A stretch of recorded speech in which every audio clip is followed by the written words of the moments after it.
क्या आप सोच सकते हैं कि जिस क्रूर मुगल सेना के सामने हिंदुस्तान के बड़े बड़े राजा घुटने टेक देते थे, उसे एक भारतीय रानी ने ऐसी खौफनाक सजा दी कि मुगल सैनिक अपनी जान बचाने के लिए खुद अपनी नाक कटवाने को तैयार हो गए। दिल्ली के तख्त पर बैठा शहंशाह शाहजहां भी थरथर कांप उठा था जब उसे पता चला कि पहाड़ों की एक शेरनी ने उसके घमंडी सेनापति को जिंदा तो छोड़ दिया, पर उसकी इज्जत हमेशा के लिए काट दी। आइए जानते हैं गढ़वाल की नाककटी रानी की वो अनसुनी कहानी, जिसे इतिहास की किताबों ने हमसे छुपाया।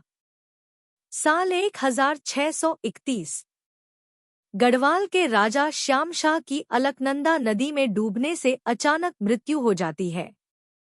पूरे राज्य में मातम छा जाता है। उनके बाद राजा बने महिपति शाह भी जल्द ही युद्ध में वीरगति को प्राप्त होते हैं। अब गढ़वाल के सिंहासन पर बैठा था एकमात्र 7 साल का मासूम बच्चा, राजकुमार पृथ्वीपति शाह। राजा छोटा था और पहाड़ संकट में। जब इस बात की खबर दिल्ली में बैठे मुगल सम्राट शाहजहां को मिली, तो उसके मन में लालच आ गया। उसे लगा कि एक बच्चे और एक औरत के भरोसे चल रहे इस पहाड़ी राज्य को लूटना और जीतना बेहद आसान होगा।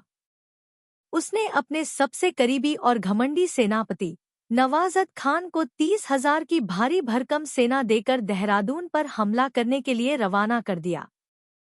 नवाज़त खान अपनी सेना के साथ देहरादून की दून घाटी में बड़ी आसानी से घुस गया। उसे लगा कि गढ़वाल की संरक्षिका रानी कनकवती डर गई है, क्योंकि रानी की सेना पीछे हट रही थी। लेकिन यह रानी का एक बिछाया हुआ खतरनाक चक्रव्यूह था।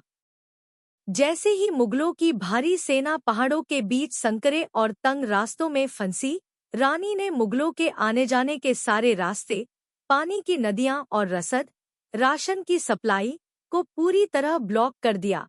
हफ्तों बीत गए। पहाड़ों के बीच घिरे मुगलों का दाना पानी पूरी तरह खत्म हो चुका था। भोजन और पानी की एक एक बूंद के लिए मुगल सैनिक तड़प कर मरने लगे। घमंडी नवाज़त खान को समझ आ गया कि वह इस औरत के जाल में बुरी तरह फंस चुका है। अपनी बची हुई सेना की जान बचाने के लिए उसने रानी कनकवती के सामने घुटने टेक दिए और अपनी जान की भीख मांगी। राजपूत परंपरा के अनुसार शरणागत पर वार करना मना था, इसलिए रानी उन्हें जान से नहीं मारना चाहती थी।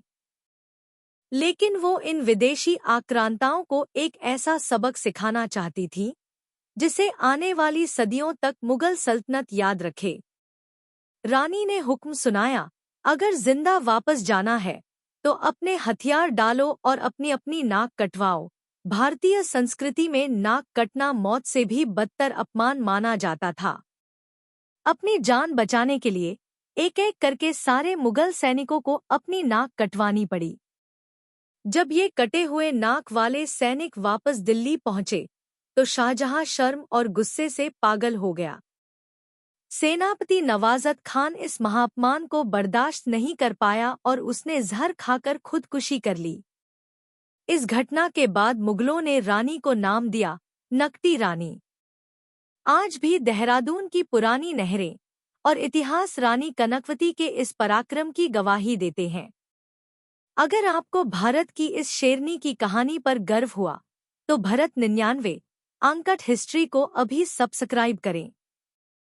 जय हिंद।